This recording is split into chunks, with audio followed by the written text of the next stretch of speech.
Hello दोस्तों, welcome to my YouTube channel. My name is Usama Hasnain. दोस्तों, जैसा कि मैं बताया कि यूआईटी ने अपने अंडर ग्रेजुएट के एडमिशन स्प्रिंग 2026 के ओपन किए हुए हैं। तो बेसिकली मैंने अपनी प्रीवियस वीडियोस में आपको तमाम इन्फॉर्मेशन जो यूआईटी से रिलेटेड थी वो मैंने आप लोगों के साथ शेयर की, जिसमें मैंने आपको बताया कि यूआईटी कौन कौन से स्प्रिंग 2026 के लिए प्रोग्राम्स ऑफर कर रही है। साथ साथ मैंने आपको ई कैट के बारे में थोड़ा सा बताया, और साथ ही साथ मैंने आपको ये बताया था कि क्या आपके लिए यूआईटी जो सा स्प्रिंग 2026 के लिए एक बेस्ट ऑप्शन हो सकती है कि नहीं हो सकती है। अगर इस तरह की इन्फॉर्मेशन चाहिए तो आप मेरी प्रीवियस वीडियोस को क्या कर सकती हैं, चेकआउट कर सकते हैं। बेसिकली जो सी आज की ये वीडियो है इसमें मैं आपको ये बताऊंगा कि यूआईटी कौन कौन सी कैटेगरी से ऑफर करवा रही है। लाइक ए वन कैटेगरी के आपके पास, ए टू कैटेगरी के है, डिपार्टमेंट वाइज अगर देखें तो किस टाइप के ये एडमिशन्स दे रही है। लाइक मॉर्निंग दे रही है या आफ्टरनून दे रही है, उनका टाइम देखेंगे। उसमें भी फर्दर हम देखेंगे कि कौन कौन सी कैटेगरीज आती है, और उस कैटेगरी के अंदर हम देखेंगे कि क्या क्या उन कैटेगरीज का क्या बनता है, मेरिट बनता है। तो बेसिकली ये इन्फॉर्मेशन जो है वो मैं आपको आज की इस वीडियो में आप लोगों के साथ शेयर करूंगा। मेरी बस आपसे एक यही रिक्वेस्ट है कि आपने वीडियो को लास्ट तक देखना। अगर ये वीडियो मेरी आप लोगों को अच्छी लगे तो प्लीज़ मेरे चैनल को सब्सक्राइब करें, वीडियो को लाइक करें, अपने फ्रेंड्स के साथ शेयर करें। अगर किसी बच्चे की कोई सी भी तरह की कोई भी क्यूरी है तो वो क्या करे, कमेंट सेक्शन में जाके वहां पर अपनी क्यूरी को पुट कर दे। मैं एज सोन एज पॉसिबल उसको वहां पर क्या करूंगा, रिप्लाई करूंगा। तो चलो हम वीडियो को क्या करते हैं, आगे स्टार्ट करते हैं।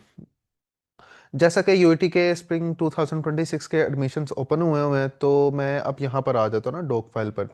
अब जैसा कि स्प्रिंग 2026 से एडमिशन्स ओपन हुए, लाइक इसमें आईसीएस वाले, एफएससी वाले, या डिप्लोमा अगर किसी तरह का किया तो वो क्या कर सकते हैं, अप्लाई कर सकते हैं। तो लाइक अगर आपने यूआईटी का जो सा ई कैट टेस्ट देना है, उसके मुताबिक आप लोगों ने अपने प्रीवियस डिग्री के मुताबिक आपने क्या करनी है, उसकी सिलेक्शन करनी है। लाइक जिस तरह एफएससी है, अब इसमें क्या होता है, आपके पास दो टाइप्स के आ रहे होते हैं। एक मेडिकल आ रहा होता है, एक आ रहा होता है आपके पास इंजीनियरिंग आ रही होती है।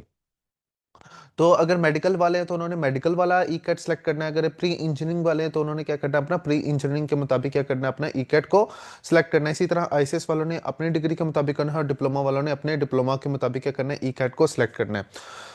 अब जो सा यूटी है ना, वो अभी फिलहाल दो कैटेगरीज में क्या कर रहा है, एडमिशन दे रहा है। एक आपको ए वन कैटेगरी है, और एक आपकी क्या है, ए टू कैटेगरी है।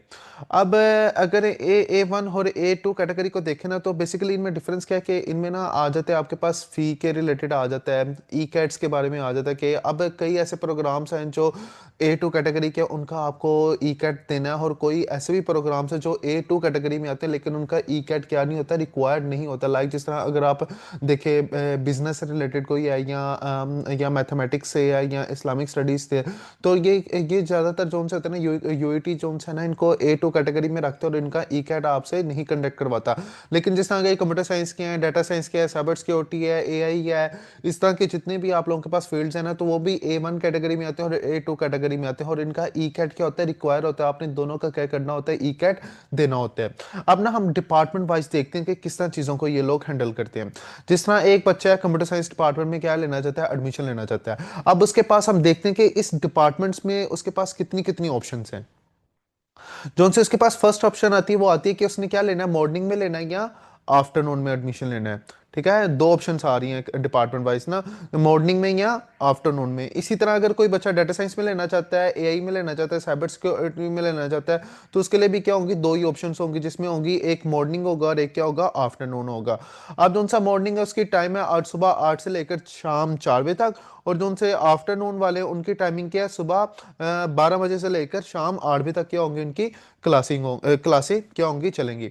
अब मॉर्निंग और आफ्टरनून में भी फर्दर इन्होंने क्या बनाई है, चीज़ों को डिवाइड किया। लाइक अगर एक बच्चा क्या कहता है मैंने मॉर्निंग में लेना है, तो उसके बाद उसने ये डिसाइड करना है कि कौन सी कैटेगरी में आना है, उसने ए वन कैटेगरी में आना है या ए टू कैटेगरी में आना है। उसी तरह आफ्टरनून में क्या होगी, सिर्फ और सिर्फ आपके पास ए टू कैटेगरी होगी। जो सी आपके पास मॉर्निंग की ऑप्शन है ना, उसमें आपके पास दो ऑप्शन होती हैं कैटेगरी में, एक ए वन में भी आ सकते हैं और एक आप लोग क्या आ सकते हैं, ए टू कैटेगरी में भी आ सकते हैं। जो उनसे लेकिन आफ्टरनून है ना, उसमें सिर्फ और सिर्फ आपने क्या करना है, ए टू कैटेगरी वाले स्टूडेंट्स ही क्या करेंगे, उसमें अप्लाई करेंगे। ए वन कैटेगरी वाला वहां पर नहीं आ सकता। ये था डिपार्टमेंट वाइज। अब इसी तरह जितने भी डिपार्टमेंट है ना, उनमें भी वो मॉर्निंग और आफ्टरनून है, और उसी तरह उनकी भी फर्दर क्या है, कैटेगरीज है, ए वन और ए टू मॉर्निंग के लिए और आफ्टरनून में A2 कैटेगरी।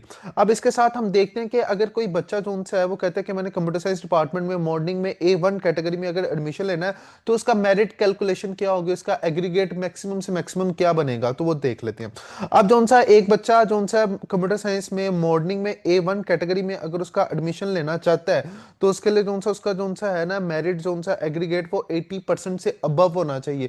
अगर तो उसका 80% से अबव होगा तो तब भी उसका नाम क्या आएगा, A1 कैटेगरी में मॉर्निंग में आएगा। अब उसी तरह एक बच्चा जो कहता है कि मैंने computer science morning A2 category में लेना है, सॉरी, तो A2 कैटेगरी में अगर उसमें एडमिशन लेना है तो उसका जो सा मेरिट होगा ना वो क्या होगा, 75% क्या होगा, बनेगा। तो उसके अगर मार्क्स 75% से अबव और 80 से बिलो होंगे ना, तो उसका जो सा है ना वो A2 कैटेगरी में मॉर्निंग में क्या आएगा, नाम आएगा। इतना एग्रीगेट आपका क्या होना चाहिए, मॉर्निंग A2 कैटेगरी में आपका इतना एग्रीगेट क्या होना चाहिए, बनना चाहिए।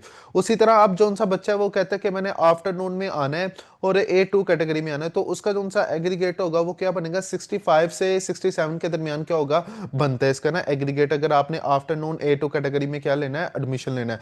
तो बेसिकली यही इंफॉर्मेशन थी जो सी आज की इस वीडियो में मैंने आप लोगों के साथ शेयर करनी थी, जिसमें मैंने आपको बताया कि कौन से बच्चे एडमिशन ले सकते हैं ICS FSC डिप्लोमा, और इन्होंने अपने मुताबिक क्या करना है, अपना ई कैट को क्या करना है, सेलेक्ट करना है। उसी तरह मैंने आपको कैटेगरी के बारे में बताया कि A1 कैटेगरी क्या है, A2 कैटेगरी क्या है आप लोगों के पास।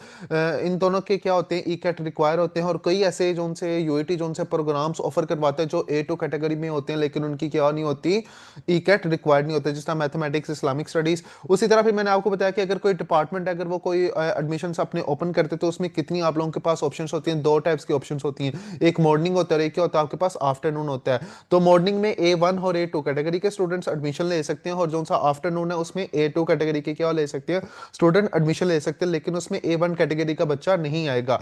अब मॉर्निंग में A1 कैटेगरी का जो सा मेरिट बनता है ना वो बनता है 80% बनता है, और इसी तरह जो सा मॉर्निंग A2 कैटेगरी है उसमें 75% क्या बनती है, मेरिट बनता है। और जो सा आफ्टरनून में A2 कैटेगरी है उसमें जो सा बनता है ना वो 65 से 67 है। अब जो सा A1 और A2 कैटेगरी है ना, इसमें ज्यादातर फीस का क्या होता है, ज्यादा डिफरेंस देखा जाता है कि A1 की जो सी फीस होती है वो कम होती है, और A2 कैटेगरी की क्या होती है, ज्यादा होती है। तो इंशाल्लाह ताला जो सी मेरी नेक्स्ट वीडियोस में मैं आपको प्रॉपर जो सा लास्ट एडमिशन इनका गुजरा है फॉल 2025 का, उसका जो सा मेरिट लिस्ट थी ना वो मैं आप लोगों के साथ शेयर करूंगा, और उसमें एग्जैक्टली जो सा एग्रीगेट बनता था वो मैं आप लोगों के साथ क्या करूंगा, शेयर करूंगा। तो इंशाल्लाह ताला मिलते हैं हम अपनी नेक्स्ट वीडियो में।